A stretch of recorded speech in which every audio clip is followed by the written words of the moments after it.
मैं कुछ क्षण एकांत में अपने भाइयों और मित्रों के साथ रहना चाहता हूं। जो आज्ञा महाराज।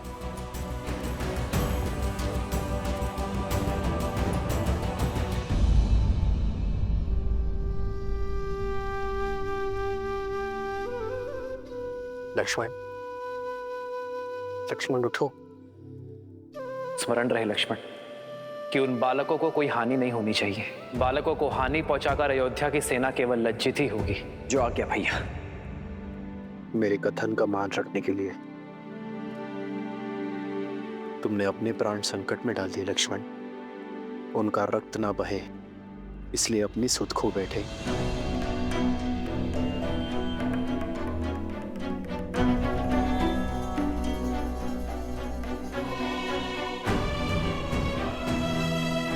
शत्रुघ्न,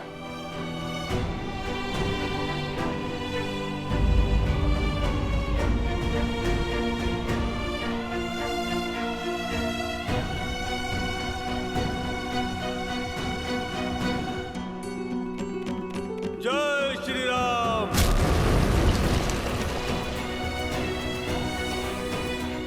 अपने भाई के पापों को पीछे छोड़ आपकी शरण में आया हूं प्रभु, मुझे स्वीकार कीजिए प्रभु। विभीषण,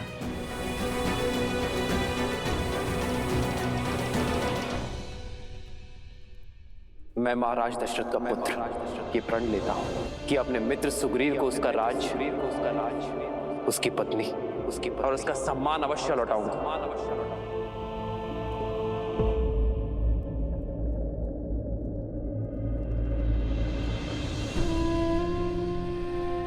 भरत, भरत मेरे भाई,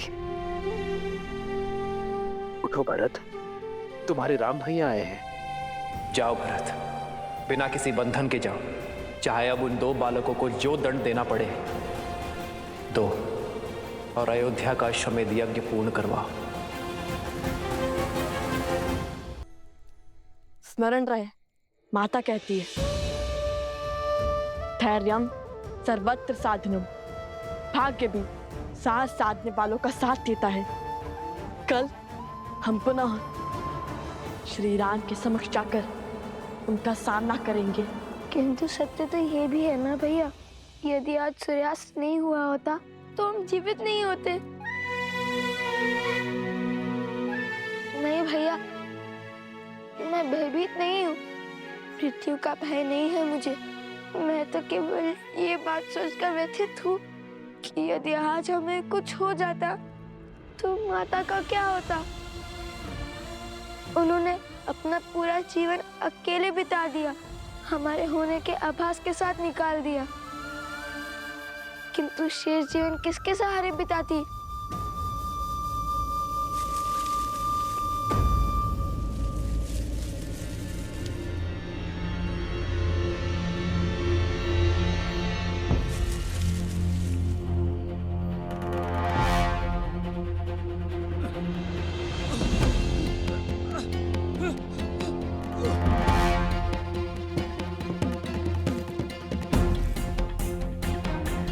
ऋषिवर, ऋषिवर, क्या हुआ आपको? उठिए।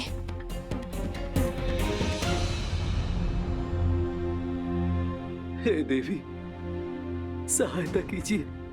कुछ असुरों ने हमारे आश्रम में घुसकर हमारे सभी साधु संतों को बंधक बना लिया है, और जब मैं भागने लगा तो मुझ पर प्रहार कर दिया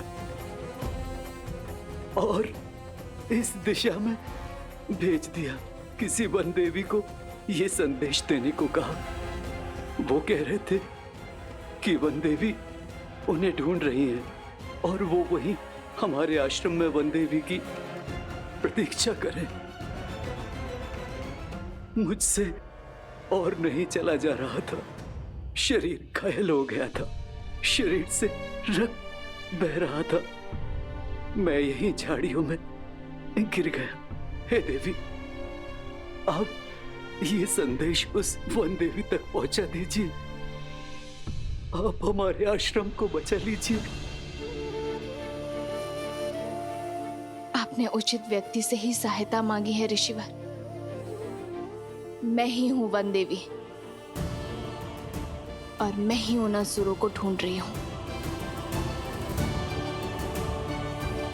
आपके आश्रम और आश्रम वासियों को मैं बचाऊंगी। आप यहीं रुकिए, तब तक मैं उन दुष्टों को दंड देकर आती हूँ। अपने भाइयों को कष्ट में देखकर मेरा मन पीड़ा से भर जाता है। उठो भरत। भरत, तुम्हारे राम भैया आए हैं। भरत उठो। भरत। लक्ष्मण, लक्ष्मण तुम तो उठो। लक्ष्मण। शत्रुघ्न। मित्र, मित्र उठो। विभीषण, देखिए ना, मैं आ गया हूं। आप सब मेरे आदेश का निरादर क्यों कर रहे हैं?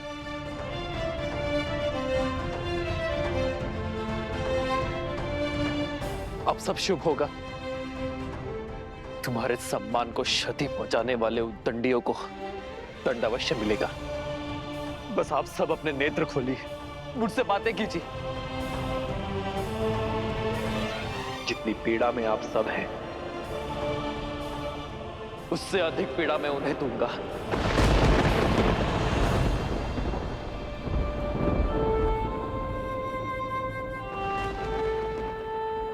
महाराज के स्वर में इतनी पीड़ा, चलकर देखना चाहिए।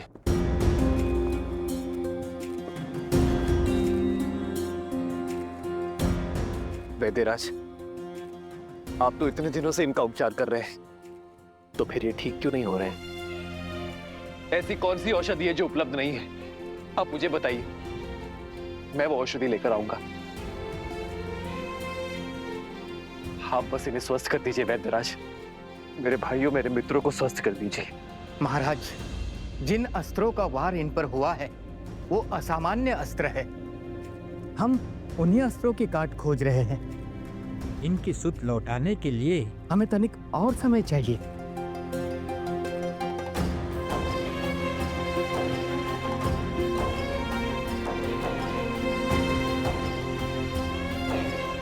लक्ष्मण, लक्ष्मण, लक्ष्मण, लक्ष्मण।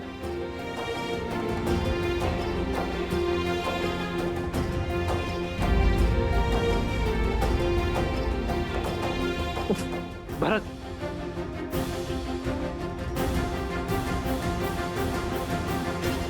वैद्यराज भरत को देखिए।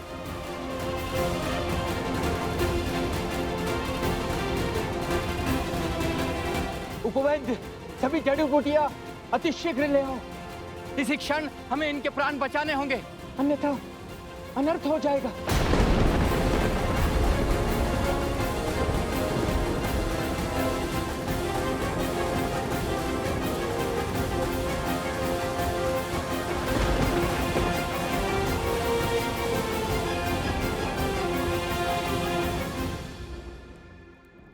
हम माता के पास जाकर उन्हें सब सत्य बता देंगे। ये हमारे जीवन के अंतिम क्षण भी हो सकते हैं। कल सूर्योदय के साथ कुछ भी घट सकता है। ऐसे में माता को हर बात बताकर आगे बढ़ना उचित होगा। अपने पुत्रों का निर्णय जानना माता का अधिकार है। हाँ भैया, हम माता को अपना निर्णय ही नहीं, अपने मन की हर मंशा के बारे में बताना चाहिए। हम क्या कर रहे हैं, क्यों कर रहे हैं, हमारा उद्देश्य क्या है, उन्हें सब पता चलना चाहिए।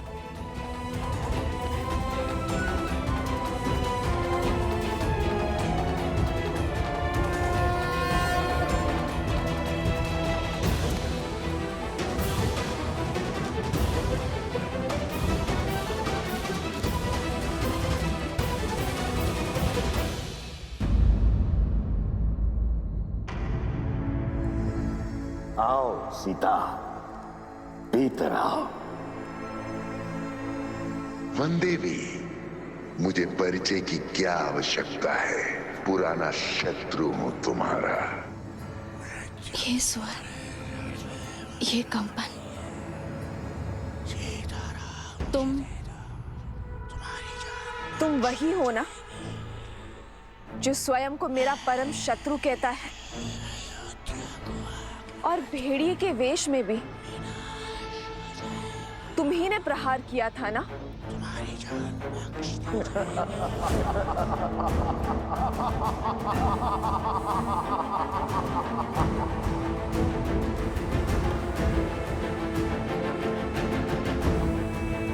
अद्भुत सौंदर्य के साथ साथ चतुर भी हो। वो संदेह, वो प्रश्न जो तुम्हें यहां खींच के लाया है, उनके उत्तर पाने का समय आ गया है। आओ, पग आगे बढ़ाओ, आश्रम के भीतर आओ सीता।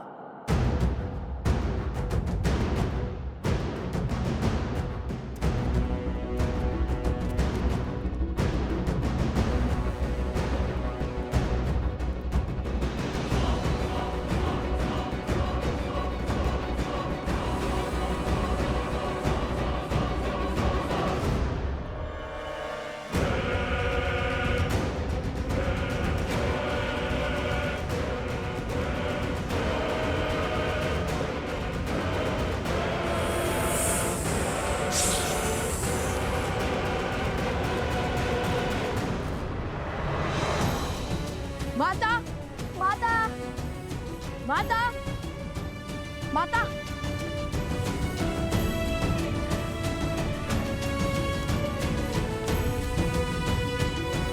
माता, माता, माता गई कहाँ?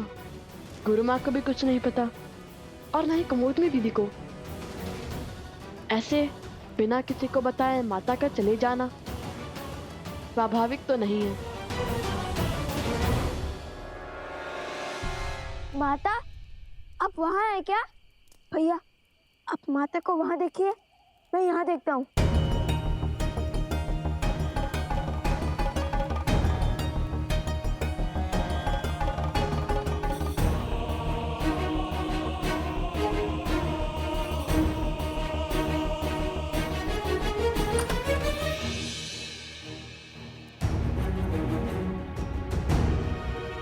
लव, कुश, क्या हुआ? इतने चिंतित क्यों लग रहे हो? आपने माता को कोई देखा?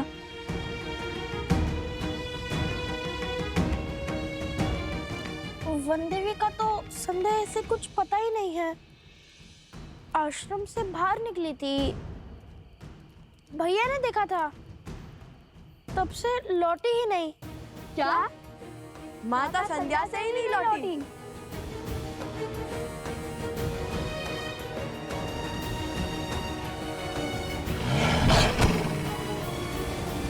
अपने द्वंद में हम इतने व्यस्त हो गए कि माता की विपत्ति से विमुख ही हो गए।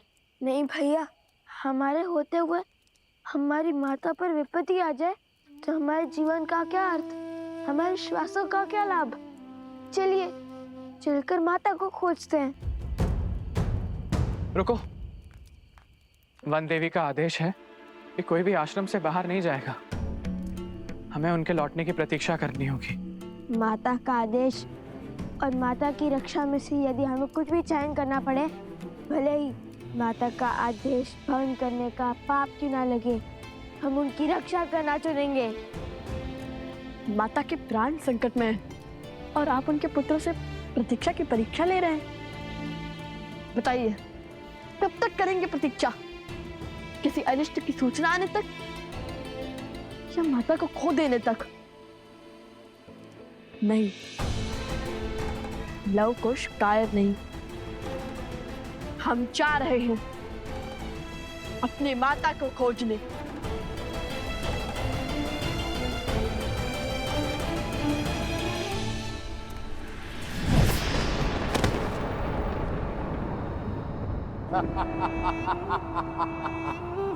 ये कैसी माया है?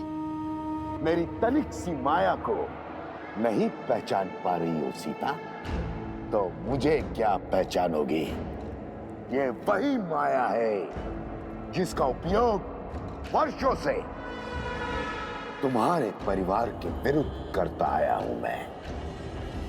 अब इसी माया से तुम्हारे पुत्रों के हाथों तुम्हारे पति के प्राण लेने हैं मुझे।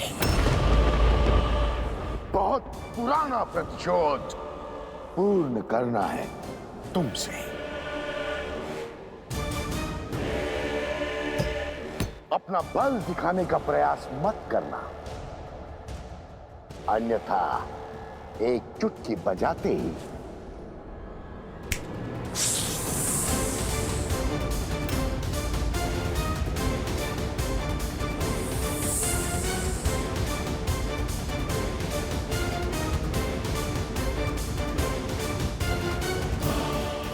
नहीं, ब्राह्मण हत्या महापाप है। मत करो ये ब्रह्म हत्या।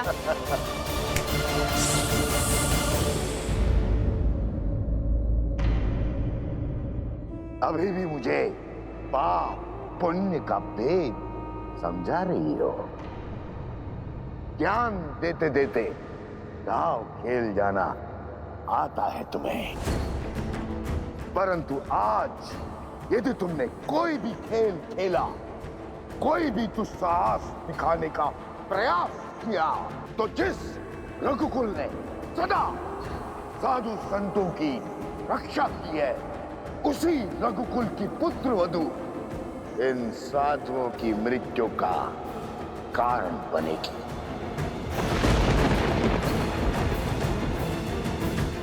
इनके वध की साधन बनेगी और साक्षी भी।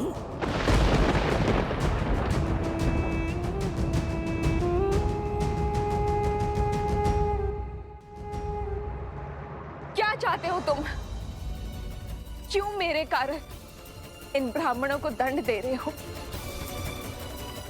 यदि तुम्हारे प्रतिशोध की अग्नि तुम्हारे पीड़ा बुझा सकती है, तो प्रहार मुझ पर करो। यदि तुम बहुत बड़े मायावी हो, तो मेरे सामने आओ, या फिर एक स्त्री के सम्मुख आने से भयभीत हो तुम। यदि तुम मेरा परिचय जानते हो, मेरा सत्य जानते हो, तो तुम ये भी जानते होगे कि तुम्हारे जैसे एक असुर ने एक स्त्री की सुचिता को तार तार करने का प्रयास किया था, जिसका अंत इतना भयावह हुआ था कि 10 दिशाओं के राजा के परिणाम की गाथा से 10 दिशाएं कांपने लगी थी। स्मरण रहे, पाप केवल तब तक संभल पाता है जब तक पुण्य शीश नहीं उठाता। धर्म की शक्ति के आगे अधर्म को नतमस्तक होना ही पड़ता है, जैसे श्री राम के आगे रावण को अपने घुटने टेकने ही पड़े थे।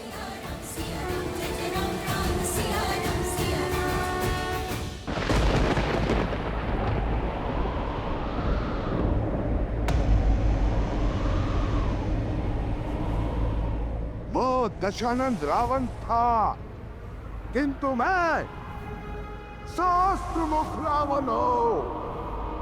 सहस्त्रमुख रावण।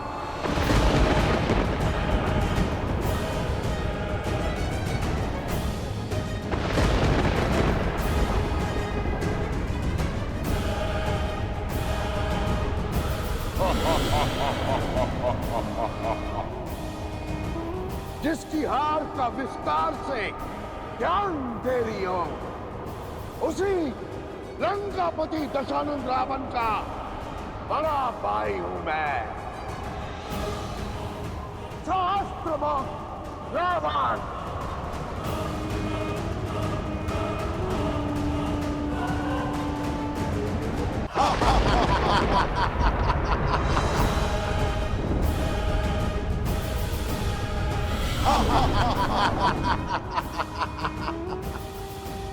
जिसकी हार का विस्तार से ज्ञान दे रही हो, उसी लंकापति दशानंद रावण का बड़ा भाई हूं मैं। सहस्त्रमुख रावण। रावण की हार बल नहीं, छल थी।